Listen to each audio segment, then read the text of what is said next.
No role plays, no conference calls, no BS. Chris and Lorenzo share 4 decades of combined experience to help you become a more effective leader. This is Hacking Your Leadership.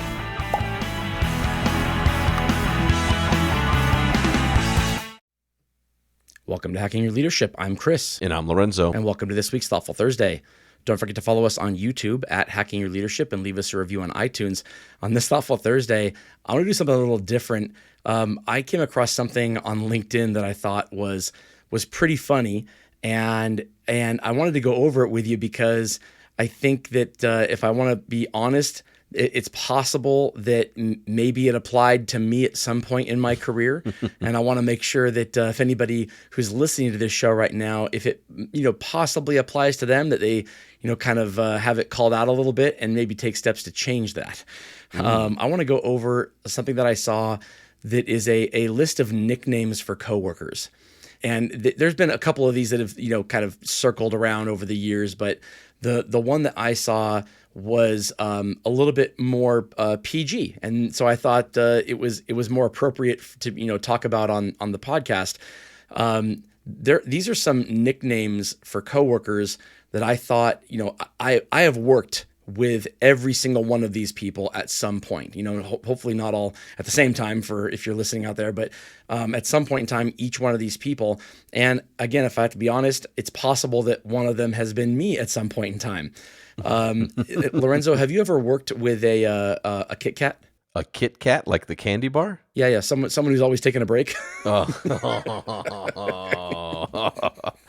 I plead the fifth. 1, 2, 3, 4, fifth. Yes, I definitely over the years have worked with those that seem to always either be going on a break or coming from a break for sure. Yeah, it's tough because on the one hand, if you only happen to be seeing them when that is the case, sometimes the timeline just lines up where you can be thinking that is someone when they're not. But over a long enough period of time, and if a lot of people are believing the same thing, chances are, if someone has kind of garnered the hush hush nickname of Kit Kat, that it's probably true. Here's what I would tell you. I think it's not even so much about like taking breaks, but like the amount of times I've walked into a break room and I always see the same people, right? Like hanging around, doing nothing, chit chatting, whatever. Like people take breaks, it's all good. Like take a break, whatever, who cares? But yeah. but when it seems like you're always on a break. Yes. and then not only are you always on a break, but like what you're doing during the break is like just hanging out. That's definitely when I would say like that's a Kit Kat. Right. Totally. One of the frustrating ones that I see on this list here that when I saw it, a person immediately came to mind. And this can be kind of frustrating because the Kit Kat, it's like, you know what? Hey, if no one's holding that person accountable, then that's between them and that might be a leadership issue. Mm-hmm.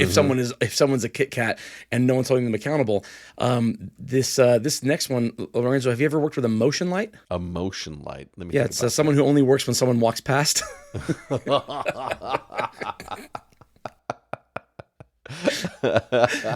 This one's a little bit more frustrating because you can see some intentionality to it. Okay. I want to look like I'm working. Yeah. This is the first one where I have to raise my hand. I don't think that I ever got the label, but I definitely did that. I learned in my old retail career that if you stood around and you had like a Swiffer or a duster in your back pocket, and when a leader would come on by the department, you would just start cleaning. They would just leave you alone. They would leave you alone. You're cleaning, right? But I was like, but that one karaoke machine on that one end cap was the cleanest one in the entire company because that was about all the cleaning I was doing. So, it's got to be an end cap because it has to be visible, right? When the person's walking by. Yeah. You can't clean in private. Otherwise, that's real work. Yeah, 100%. I am guilty of being a motion light. Yeah. The next one is the one that it's possible that this has been me at some point in my career. Have you ever worked with a seaweed? A seaweed? No. Someone who just floats around and sometimes bumps into you. All right. Yeah. Okay. Okay. Yes. Yeah. Like a kind of like a social butterfly, we'd say, right? Yeah, Yeah. social butterfly, But someone really who not doing anything. they're not Yeah. doing anything, but they're just kind of always there. Like they're just always there. Yeah. I don't know. I think maybe it was driven by FOMO. Like if it was a conversation that was going on and it looked kind of fun, I'd kind of meander over to it, just kind of like, oh, what's going on over here, guys? That kind of thing. But Okay. yeah, just kind of floats around and sometimes bumps into you. Like if you, and then the last one I'll ask you about is, have you ever worked with a deck chair? A deck chair. Yeah, someone always folds under pressure. There are definitely people that will jump up and rise to the occasion and take on a responsibility or a challenge very, very quickly. And then there are those that would just rather see themselves out to the patio deck and enjoy some sunshine, I guess. Yes, I'm Audi 5000 as we would call it. I'm Yeah, exactly. out of here.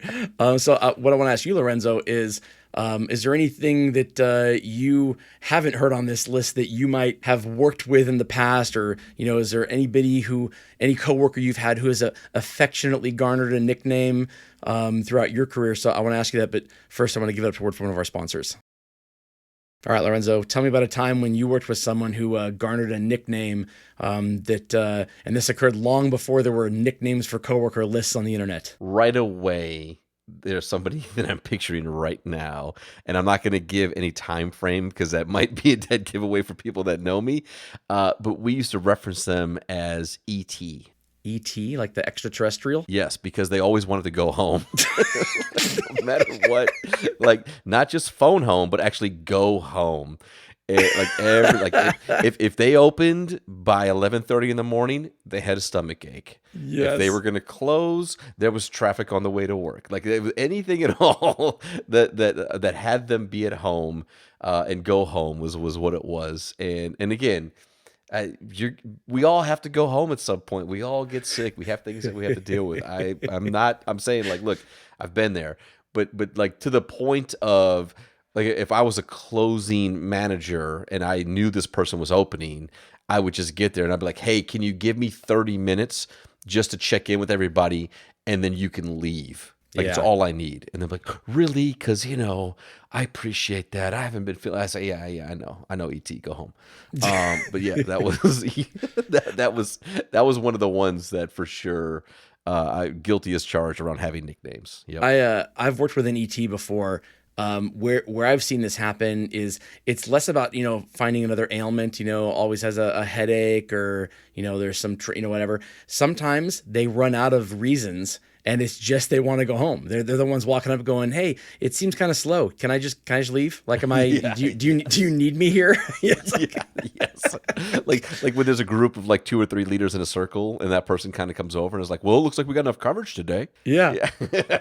Yep. Well, it's like crap. I had 4 grandparents, but they've all died over the course of the last 3 years. In air quotes, I've already used those. I've had 3 headaches this month. What's left? Well, there's nothing left. Well, how about maybe I just want to go home anyway? So let's just talk about how maybe I'm not needed here. Hey, you know what?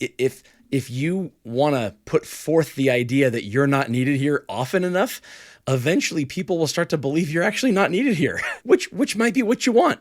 Yeah, exactly. No, I think it's I think it's a real thing. I think like look, and I know I guess there's really no leadership lesson here besides if you've been one of these things, like think about it. But I do appreciate that it's a little bit of fun, it's a little bit of reality. It's human nature. Obviously, it's being conscious of not we're not here to hurt people's feelings, but we're here to deal with the reality of the situation. And there are people that maybe show up in different ways. And if we're being honest with ourselves and you're listening to this right now, I guarantee you that you've probably chuckled a little bit or laughed, or of somebody who maybe fits this mold that you've worked with over the years, because I think that these things are applicable across all industries and all teams. If you don't know of anybody with a nickname in your work, if you've never had this, you can't relate to any of these as far as, knowing somebody who works with you who's done any of these things, maybe take a glance in the mirror just for a moment, listen to these things again and make sure that there's there's no reason why your coworkers may think any of these things about you.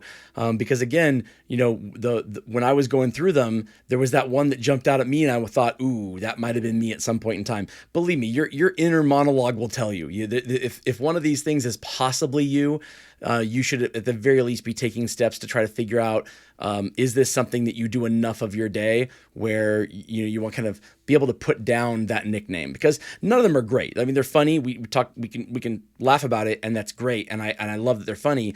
But none of them are positive from a standpoint of, if your coworkers actually believe this about you, it's not doing wonders for your career if this is who you are in the minds of your coworkers. Absolutely. And with that, it brings us to the end of this episode.